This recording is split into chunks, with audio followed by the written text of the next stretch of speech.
Instagram universe, CLS audience, you know what time it is. Brain on, popcorn ready, let's do this. Waiting for our very good friend, entrepreneur visionary, Jeremy Padawer. How y'all doing tonight? Oh, what's up, Alexandra?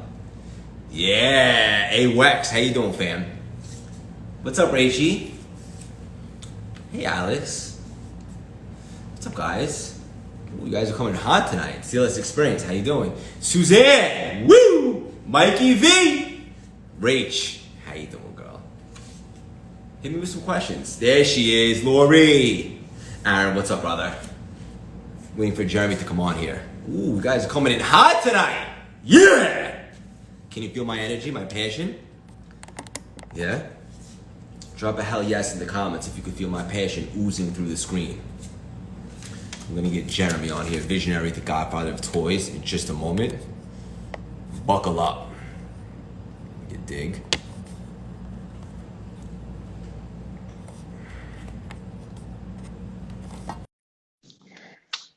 What's up, Jesse? Lori, how you doing? This is the CLS Instagram Shorts debut. You didn't see that coming, huh? Woo! Yes. What's up, big bro? I'm going to see you in about an hour. Can't wait. And better have your coffee ready. Rachel, you like my haircut? How'd you know I got one? Mikey V, Alexandra. Thank you, big bro. Appreciate that. It's a great haircut. Couldn't agree more. Rach. Yes, it is, big bro. Yes, it is. Thank you, Rach. Appreciate that. You say the sweetest things. Unbelievable. We're going to get Jeremy on here in a second.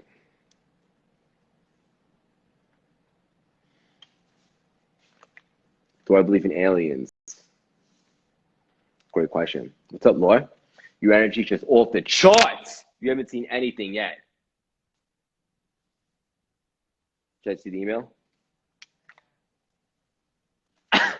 You guys are unbelievable. You guys are coming in hot tonight. Max Burns! Yeah. And girl, where's your coffee?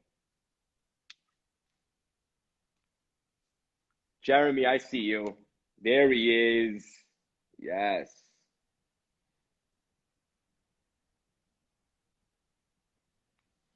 Yes. Here we go. Yeah! What? Oops. What's There going he on? is. How you doing, brother? I'm doing good, man. I'm glad to be here. What is up? Sorry about that. No problem whatsoever. I got to give you the same intro I gave you when we did the episode. I don't know if I could top that one, though. Bro, that intro was insane.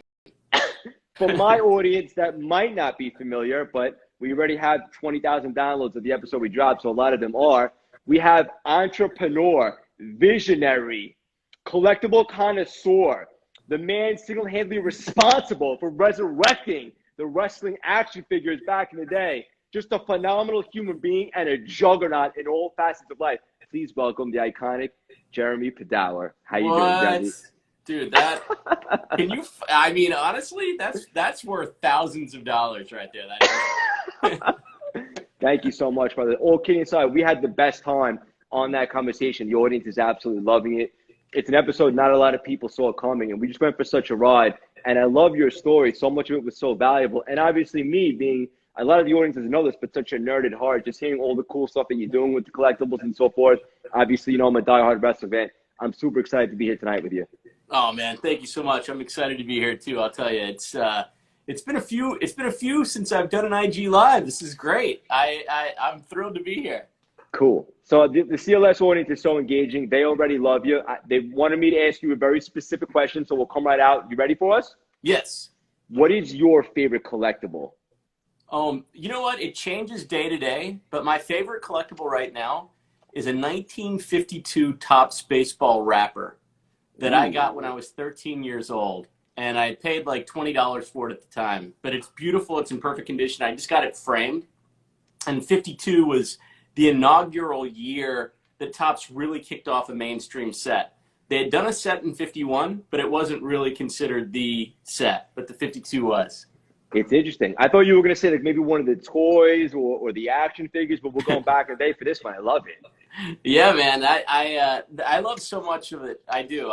But you know, it's all about. That's the beautiful thing about collecting. When you collect stuff, you go back and you relive moments of your life, and you also the thing that you love changes. It evolves over the course of time. Like I said, sometimes day to day. Yeah. And isn't it so interesting and fascinating that like years back, like some of the toys and stuff, like if you collected those, like it's almost like, oh, that guy's a nerd. But now, not only is it its own asset class, and obviously it's taken off specifically over the last year, but now it's like if you don't have collectibles, you're not cool. So interesting how that's changed. Absolutely. You know, I meant to say rims. I said ribs. What's up, rims? No, I will tell you this right now. The collectible class of investments is a legitimate class of investment, and it's just occurred over the course of COVID. At the very beginning of COVID, I really do believe that collectibles were not seen as seriously as they are now as part of the portfolio. And as a result, the pricing just skyrocketed during COVID. And I actually think right now, if you didn't jump in during that time, I think right now is a pretty good time to jump in, because there's always an echo effect to something. When it booms, there's always an echo effect where you have the downside. And I think we're kind of in that right now, where collectibles is an investment. Some of the people that were just sort of in it because it was the moment, the thing of the moment. But yeah, over the course of time, the returns on collectibles have outclassed just about any other category. Jeremy, I know you're a visionary and you always have these great ideas a lot like before the rest of the world has, like even with the domains and stuff. Is this a surprise to you about the emergence of the collectibles like to mainstream, or you kind of saw this coming in your intuition? I mean, my intuition was strong to jump into collectibles and put some real money into it. But it wasn't necessarily because I felt like there was going to be a short-term benefit. I mean, everything that I bought because I believed that I was going to get a 10 times return in 10 years. That's a huge return. When you're talking about a 10 times return in 10 years, it's really, really big. But I thought that was going to annualize at like 30% or 25%. What I didn't expect was that there was going to be a 4 or 5 times return in the course of the year, and then maybe a correction of 40%. But people are focused on correction right now versus if you take a full year view and you go, oh my gosh, like that was a tremendous benefit that I received for being part of this class of collectibles. Yeah. But yeah, man, you know what? Timing is everything. I would say my timing's been reasonably good, and I think right now my Scooby sense is strong in terms of we've seen a correction and now it may be time to come in and start investing. I love that, 100%. And we're going to jump around a little bit. One of the other things that you said during the podcast that really stuck out for me is because I know me and you were both doing this. You said your profession is a lot like your relationship in the sense that once you're doing something that you're really passionate about, it can change your whole persona. And you gave the example. Somebody could be doing something that they don't really feel aligned to, and it seems like they're mediocre at it. But then you put them in the right state or dealing with the right situation, and all of a sudden their whole persona changes. It's totally true. Situational excellence is what it's all about, man. Essentially what it is that the same human being who is not doing something that they feel passionate about can seem as if they're defeated. When you put them in a situation where they're passionate about something, they're the world class at it. And then, by the way, there's other personality types that always, no matter what they're doing, regardless, want to put up the numbers. You know, they every day. But you know what? That's not for everybody. So I think the key here is, especially when you're dealing in the workplace, not necessarily to judge people on one thing, but to see them out and to understand what they're passionate about, understand what they care about, and then to leverage that and to really dive into it. And I think there's so many times, you know, in my career where knowing something about the people that I'm working with, you can empower them with things that they do very, very well. 100%. Far too many people are doing things that really doesn't light their soul on fire. Totally. And by the way, the other thing that I say, and I do believe this, you don't have to do what you absolutely love or feel passionate about 100% of the time. You just have to have a small percentage of your time dedicated to it. Like a little match lights the room. It's amazing how a little bit of fire and passion can light up your entire room. It's the devoid, when you're devoid of the things that you're passionate about in entirety, that's really when things start to get dark. You've got to have a match lit, and that's just basically what it comes down to. Love that. Jeremy's got gems and nuggets now. He's on fire. I got the nuggets. Yes. You've had success in so many different areas, not just the figures and the collectibles and stuff like that. What excites you personally the most about being an entrepreneur? I think the thing that excited me the most about being an entrepreneur was being in control of my destiny. Ooh. And, when you're an entrepreneur, choose your partners wisely. Yeah. Because whoever you're partnering with, it's as if you are, it's marriage plus. You're around them all the time, and you have a fiduciary responsibility for one another. And it's just, it's funny. People go into marriage, and there's all this conversation about marriage, know who this person is, see them in all 4 seasons. But they'll go into a business partnership after knowing somebody for 3 weeks. So true. It's like, don't do that. Don't do that. Know the person that you're with. I mean, love at first sight is great, but it applies to business as well. Wait, run that back for a second. In regards to relationship, you said know their 4 seasons. Yeah, I mean, like, that's deep. I like that. One of the things that, I say to people who are in love is, get to know the person throughout all 4 seasons. Know them in summer, spring, winter, and fall. But that same concept, like, it's amazing. Like, no one ever asks the question when you go into business with somebody. Nobody ever says, how long did you know the person you're going into business with? But the moment you tell someone you're getting married, it's the first question outside of, oh my gosh, congratulations, how long have you known each other? So true. But no, I could put my house, all my belongings, all my time, all my effort into somebody else. Nobody asks. So true. Do you even know if this other person is going to put you through the ringer or not? And honestly, it's all the same. Whenever you have a personal or professional relationship, you kind of have to make sure that you know the other person, because God knows that people are capable of a wide range of outcomes. I love it. I love it all. And going back to the domain stories that you were talking about, Elon Musk and so what, is your website jeremy.com? No, that's my domain. That's my personal domain name. Yeah. When did you have to take that out to securify that one? Well, I ended up buying that from somebody else, I think around 20 years ago. But I started in domain names in 1996. Yes, you did. And the reason why I started in domain names is because it was just my philosophy and theory that people were searching for something, and that domain names were the most direct access to people in terms of whatever it is that they were looking for. And if you can identify the most clear, direct access to people, that's very valuable. So it's interesting. I'll give you I don't know if we talked about this, but I'll give you a trivia question. Yes. So what do you think is worth more? Do you think that a domain name that is dedicated to the concept of asbestos-related cancer with a long name is worth more than a domain name that might have a very short name about cushions? The question is cushions.com worth more, or is it worth less than, let's just say, what is that form of cancer that is due to asbestos? I forget what it's called, but it's a long-ass name.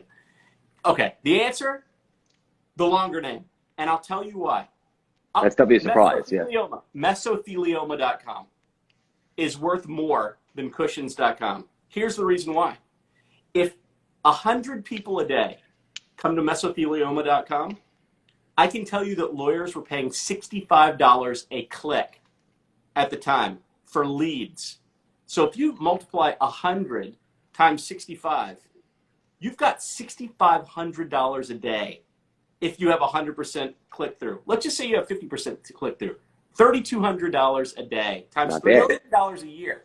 So I guess what I'm saying to you is that concept that concept of direct navigation traffic and the value of that traffic is still something that's very, very meaningful, because everywhere you look in the world today, there's a system that's associated with words. Instagram, Facebook, all these things. So as soon as you see a system associated with words, go after the most valuable keywords that you can think of and grab them. And that was my mindset with domain names at the time. I love it. You are a visionary, my friend. And I love when you tell a story. Very captivating. It's unbelievable. Now we're going to get deep. You ready? Yeah, do it. Okay. What is your favorite WWE Classic Superstars action figure? Oh, man. Gosh. Again, that changes by the day. But my favorite right now is the Andy Kaufman figure that we did back in the time. It was a Kaufman Lawler 2-pack. And one of the reasons why that one is so meaningful to me is, A, I grew up in Memphis, and the Lawler-Kaufman feud occurred in Memphis. Yep. And B, dealing with Kaufman's estate was very weird, okay? In fact, one of the things that occurred when I was talking to Kaufman's estate was that it was a little uncertain as to who I was talking to, meaning that they were leaving it ambiguous as if I was potentially dealing directly with Andy Kaufman himself. And that was really interesting to me. So again, I can't claim that I didn't. I can't claim that I did, but they definitely they left that sort of fantasy reality zone open. Yeah. And it was like 2005. So I know Andy Kaufman's been gone a long time, but at the time, at the very least, they were still maintaining the concept that perhaps there was something going on. Either that, or someone was playing an epic anthem. And a lot of people have been hitting me up. They love that part of the episode when you talk about when you started that line and you were basically like chasing these wrestlers all over the country, like even Marty Jannetty, like slipping a form under the stall and so forth. Yeah, it was like a free-for-all. At a YMCA. Yeah, that's unbelievable. We were going everywhere, man. We signed up, and really at the time, if you think about it, these guys had, the men and women classics were so under-celebrated, because it really took classic superstars to get, the world to open their eyes, and specifically Vince McMahon to open his eyes to the potential of that legendary roster. Yeah. But you know what? We started with Warrior. We started with Bret Hart. We started with some really key characters. Those are juggernauts. Juggernauts that honestly, there's a lot can be said about Vince McMahon, but one of the things that you can absolutely say is that Warrior at that time in 2003, there was definitely a lot of heat. Yeah. And yet he was still willing to roll with me. And at the time I was 29 years old, to go down the path of developing a classic line, which was freaking amazing. Yeah, that is really special. Vince McMahon, and it's like, I know you said it on the episode, like his on-screen persona, like who he really isn't, obviously that one's dialed up, but just the visionary in terms of business and so forth, especially Warrior at that time. I know there was a lot of heat, like you said, but to take advantage of that and see the opportunity. And same for Warrior. I mean, you could imagine these guys were knee-deep in legal, and yet Warrior saw the opportunity as well.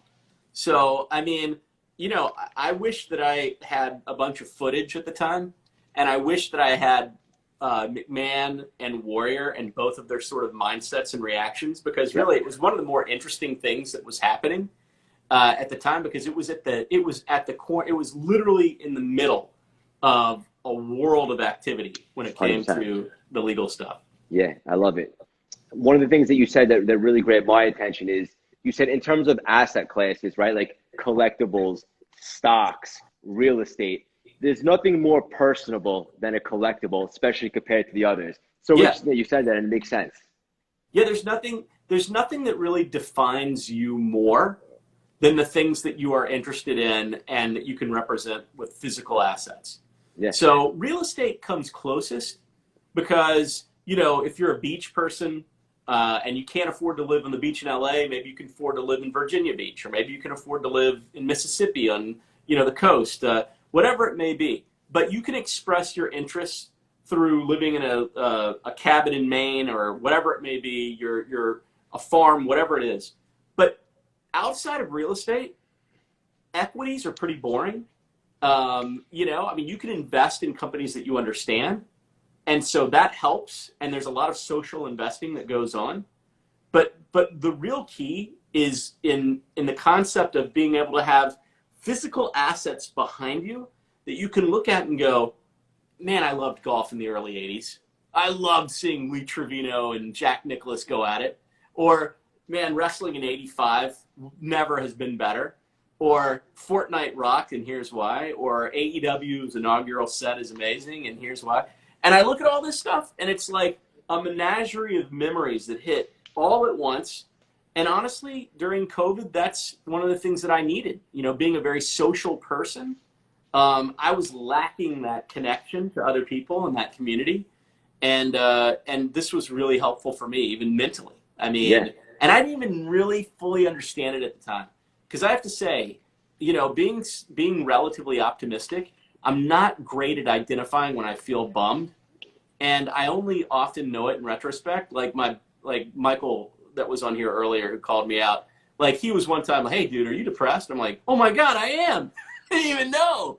But yeah, I mean, like these are the things that you surround yourself with.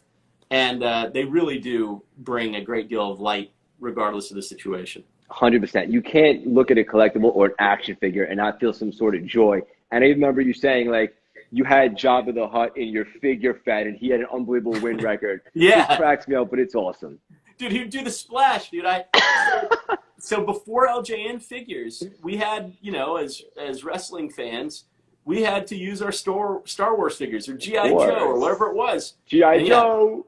Dude, I had some Star Wars figures that had some serious win streaks. I would say that. Of course, I love it, and we'll wrap it up, Jeremy. But I got to ask you, of course, because we're diehard fans, what excites you right now about the wrestling business? And just man to man, I got to ask you. I saw recently the WWE released a bunch of juggernauts.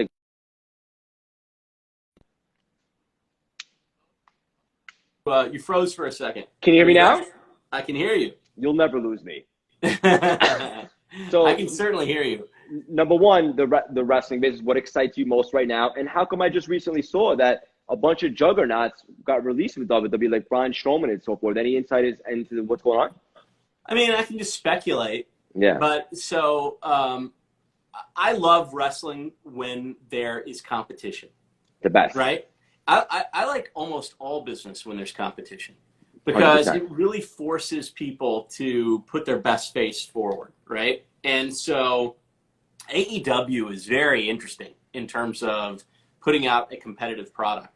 You know, you've got a billionaire who's willing to spend money on great talent and allowing the talented to create a lot of their own content, and they have a great distribution channel and network. So those four things together create a really nice competitive head-to-head. Absolutely. WWE.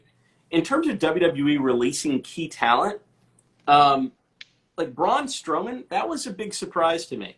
Yeah, you know? likewise. I'm trying to remember, and one of the things that I tweeted was like, I don't remember the last time a heavyweight champion was released from a contract before the end of its term. Ooh. Like I know that there's plenty of examples of a contract ending and there be disputes, or CM Punk leaves at the end of a deal, or someone but to let someone go midstream is a very unusual set of circumstances, and I can't think of many, so I don't know. I know. I mean, I certainly, you know, there's rumors and innuendo as to why these things would happen. Yeah. But you know, and I have certainly seen some movement in stock, but I couldn't speculate because I wouldn't want to lead anybody down the wrong path. Understood. What excites you most right now about the AEW? Just the freshness of it, you know? Like to me, one of the things that makes me excited about AEW is one of the things I loved about wrestling was the regional nature of wrestling. Yes. And today they call them the independent scene, right? So the independent scene allows you to do a lot of what the old regional wrestling used to do. So you know, you'd have an epic battle between Jerry Lawler and Abdullah the Butcher or something like that. But the Butcher would come in and he would be there for like 6 weeks and you could tell the entire story. So when the Butcher was, you know, out the door, it's because the whole story arc was told and the Butcher was defeated. And he would come back again a year later because he was doing that in 8 different regions over the course of, and probably making a mint, right? AEW reminds me of that a little bit because they're willing to work with other associations like New Japan. They're willing to work with independents. They're willing to work with TNA. And by having that sort of thing, it allows them to put over people that aren't necessarily in their day-to-day roster. And it reminds me of that regional scene. That's a good point. I really loved that time. Storytelling is more difficult to do when your roster remains the same all the time. Of course. Storytelling is easier to do when there's some mavericks that are out there that are coming in and out of your roster. Fresh faces, of course. Fresh faces. Dude, you know, Loser League Town, shave your hair match, all that stuff. Dude, I miss that stuff. Me too, love man. That stuff. Me too, Jeremy. Jimmy Valiant's long beard getting shaved every few years. It's I mean, it doesn't get any better than that. Yeah, and I'll tell you straight up, man to man, I've been a diehard wrestling fan my whole life, but the least that I've ever watched wrestling, believe it or not, has actually been over the last year. And obviously it's because I'm super busy launching my CLS brand and so forth, and I'm just having so much fun. But I think subconsciously another reason why is because when there was no fans in the beginning of the pandemic, which I understand, of course, it's just like, for me, like wrestling was always like the entertainment, obviously the storytelling, but the spectacle of it. Now that the fans are, do you agree with that also? Now that the fans are coming back and so forth, it's a good time to obviously dive back in, get excited again. Yeah, it was tough. It's, you know, when you don't have that crowd reaction. Yeah. You know, I mean, I think it's fair to say that the crowd is the 4th person in the ring. 100%. You got your 2 participants. You have a referee. That pop? Oh, forget it. Yeah. By the way, watching the latest AEW pay-per-view, like, I believe and that the content was incredible. Like, I loved every little bit of it. However, I do wonder how swayed I was by the fact that there was a crowd there. Of course. Right? So the fact that there was a crowd there kind of changed the whole dynamic of it because you did have that, finally you had that 4th person in the ring. Yeah. And so, you know, I don't know. I mean, I will say this. I think as part of the fandom, it lets you know that more than almost any other type of content that you are important and you are part of it. 100%. Part of the show. I mean, look, even the NFL, they piped in all kinds of stuff, right? You're watching it and they're like, you hear like, ah, and then they show the crowd, there's nobody there. Right. You're kind of faked out. You're a little bit faked out, but you couldn't do it in wrestling. It's too intimate. Yes. It's intimate. So true. I'm so glad that you and I connected, brother. I feel a great connection to you. The audience is absolutely loving the episode, your whole story, your journey, and obviously your storytelling ability. So much fun. Tell the audience real quick, in case they weren't, where can they keep up with you? Where can they support you? Where do you hang out the most? Well, I guess on Instagram at Jeremy Padawer, and on Twitter at Jeremy Com. But also, you know, I'm one of the partners at Jazzwares, and Jazzwares Toys is now the 6th largest toy company. Kind of shocking. Yeah. I mean, that's a big deal. It's that amazing, is a big deal. You know, like helping really put this together. It kind of blows my mind that you know where you can come from. And so at jazzwares.com, anywhere you look, you can also sort of see the roster of product that we're developing. But is it really a coincidence? Most of the things that you personally get behind usually start to explode. So good for you, brother. Yeah, man, I'll tell you, they either explode or implode. You know, but can I just tell you this? It's about persistence. It's about persistence. Because what I find is after you've had some real serious success, it's easier to kind of shape history in your favor. But I don't like doing that because it makes people feel who's had a series of failures that maybe they can't. But the truth is you can. Because let's put it this way. Let's just say that you're destined to be an entrepreneur your whole life, okay? And you try 15 things over the course of your life, and 2 of them are set to work, and 13 are set to fail. The person whose success comes as their 2nd or 3rd thing versus the person whose success comes as their 12th and 13th thing, they've had a very different experience. 100%. They may feel very differently about themselves. You know, I've had the benefit of success, and because of that, I've had the opportunity to execute upon the vision that I have on other things like collectibles or domain names or whatever it may be. I guess what I'm saying to you is maybe you've tried 6 things in a row and they've all failed. It doesn't make you any different than another entrepreneur who tried the first 6 things and had a couple things succeed. It's all about the timing, and it's all about the learnings. And say, keep going.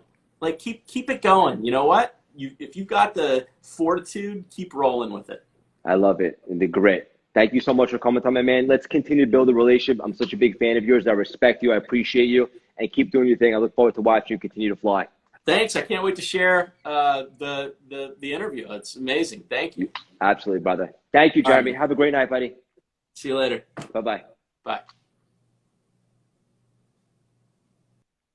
So much fun, guys. As you know, we have a very diversified portfolio in the CLS experience. We like to talk to juggernauts in all facets of life. That right there, Jeremy Padawer, the Godfather of Toys, a great guy, a hell of a ride, such a fascinating journey. If you haven't already, the CLS experience, the Godfather of Toys, Jeremy Padawer, obviously cultivatelastingsicketing.com, the Moonshot Masterpiece experience, go grab it now. And for the rest of the evening, do this and do this alone. Sharpen the axe, get your mind right, change your perspective, and get yourself ready for the rest of the week, obviously the weekend, to do great stuff. Spread it, and we'll speak soon.